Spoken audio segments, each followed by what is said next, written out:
Dramatic scenes last night as Dominic Cummings walked out of number 10 Downing Street, out of the front door for what is said to be the very last time.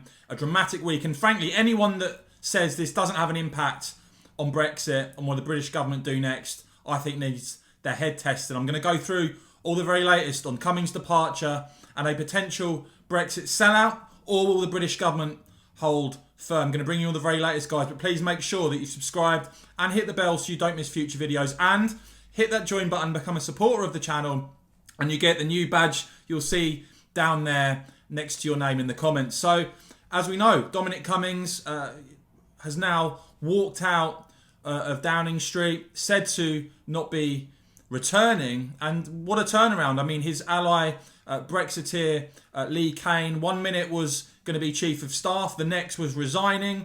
1 minute, Dominic Cummings was said to be leaving at Christmas. Now, apparently, he won't be back in number 10, and the vote leave contingent, the Brexiteer contingent, no longer being there. I think, this was my take, and do follow me on Twitter, is that this sends out an appalling, horrendous message of weakness to the EU, of chaos and of potential sellout and backpedalling at a crucial moment. As we know, some in Brussels, we've already seen one senior MEP comment on it, they now expect Boris Johnson to cave in completely and surrender completely to the EU's demands in these negotiations. As Nigel Farage said, it is well documented that I have never liked Dominic Cummings, but he has backed Brexit. Seeing him leave number 10, carrying a cardboard box, tells me a Brexit sellout is close. Richard Tice, with Cummings gone, pressure heaps on David Frost, Lord Frost of course, to hold rock solid on Brexit negotiations. Stand firm, stand strong. No deal is always better than a bad deal. But it can't be stressed enough, in my opinion, how the message of weakness that this sends out, that key Brexiteers are leaving in such a public way at a crucial moment, as of course the transition period finishes at the end of this year. In terms of the British government's outlook, well, let's look at this report from Politico. As the Brexit game of chicken nears the end game, some of Boris Johnson's top team think it's time to strike a deal. And I know the overwhelming consensus, certainly on this channel, is that you want to walk away, no deal, clean break from the EU, rather than signing up to EU policy control through restrictions such as the level playing field. But this is what Politico is saying. Chancellor Rishi Sunak and Cabinet Office Minister Michael Gove are among a group of senior government figures now urging caution over a looming no-deal scenario. And while officials say that the resignation of two senior advisors in recent days, including the Prime Minister's closest aide Dominic Cummings, had nothing to do with Brexit, it may have given Johnson more room for manoeuvre, is how it's described in the Politico article. And we all know, we're not stupid, are we? We all know what that means. That means, oh, don't worry about it, let's just get a deal done.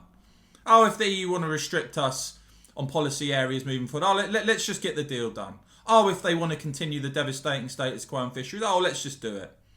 No, that must not be allowed to happen. That must not be the mentality. Both Cummings and Communications Chief Lee Kane, Politico report, were part of the Vote Leave team that won the referendum and propelled Johnson's rise to power. And before I go on this, it's all very well for people to say, for some MPs to say, well, they should go, they need to go. Okay, so who are they going to be replaced by? Who are the people that are going to replace them?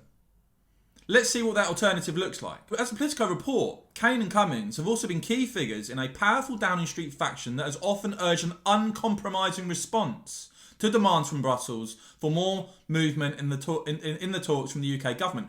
Hence, I suspect why the difference of approach that we've seen between Boris Johnson's government and the shambles, the surrender that we saw under Theresa May's. But as Politico reports, Sunak and Gove, both Brexiteers themselves, are among those in Cabinet more inclined towards getting a deal over the line soon, according to a government official and a second person familiar with the talks. David Frost, Johnson's Europe advisor and lead negotiator, is more inclined to hold out for a better offer from the EU, according to a third official. And it is fair to say, all the way through, to give credit where it's due, Lord Frost, David Frost, all the way through, has been steadfast in his statements, appears to be steadfast in his position. But I guess the question is, could he be overruled? Could the position from Boris Johnson, from the top of government, change? Certainly, I would suggest with Brexiteers leaving Downing Street, you could see why the EU may clearly get that idea. Only time will tell, I suppose. A senior government official said most people in Cabinet want a deal if at all possible, but pointed out that all Cabinet ministers had signed up to deal or no deal when they took their jobs. The Prime Minister would be pretty upset if any of those Cabinet ministers came out wobbling now, the government figure added. Now, I did ask my supporters, I'm going to be doing a lot more readouts from supporters, so do hit that join button, support Real News. I asked my supporters of the channel, what did you make of Cummings leaving? And Louise Burns, thanks for your support, Louise, saying, I think it's a blow for Brexiteers and true Conservatives who want to see the end of the lefty establishment domination. Even going to say, and she's said that people must feel they voted Blair in the last year. Do become a supporter, guys. I'll be reading out more of these as we go. Really keen to hear from my supporters in particular. As for where we go now in negotiations, well, the Express with the report. Frost hands Barnier brand new fisheries plan in last-ditch bid to break deadlock. Brand new Brexit fisheries concepts have been shared in the hope of breaking the bitter deadlock in the battle over access to British waters, it has emerged.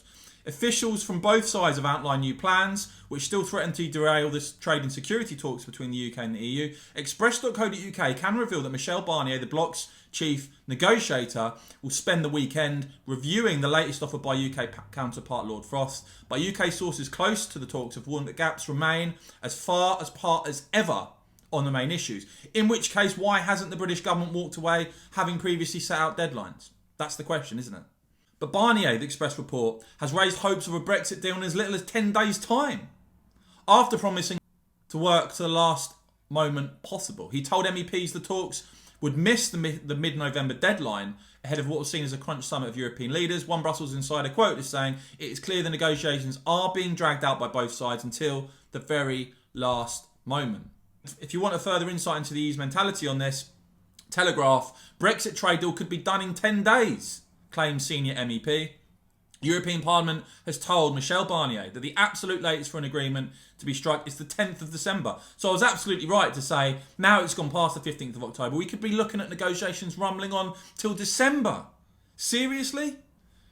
A Brexit deal could be agreed in as little as 10 days, according to a senior MEP. And this is Philip Lamberts again, saying, given the information I have, I expect the negotiation to last another 7 to 10 days. Lamberts, let's not forget, is also the MEP who spoke out yesterday saying he expected the departure of Dominic Cummings was probably the sign that Johnson has begun his U-turn and will end, in the end, accept EU conditions. Ladies and gentlemen, I would suggest for Brexiteers, the departure, the timing of all of this, the way it looks, the way it comes across, but also the fact that those Brexiteers, their influence on number 10 seemingly massively diminished, is not good news at all. It's very bad news. Will Boris Johnson hold firm? Or is this actually signalling a new approach, a new outlook, a new stance in the negotiations? Are we going to see a sellout deal signed? Or will the British government hold firm and walk away with no deal? Let me know what you think, guys, in the comments. As ever, fascinated to hear your views on this. And of course, as ever, you can support the channel by giving this video a big thumbs up, hit that join button. And once again, thank you so much for watching.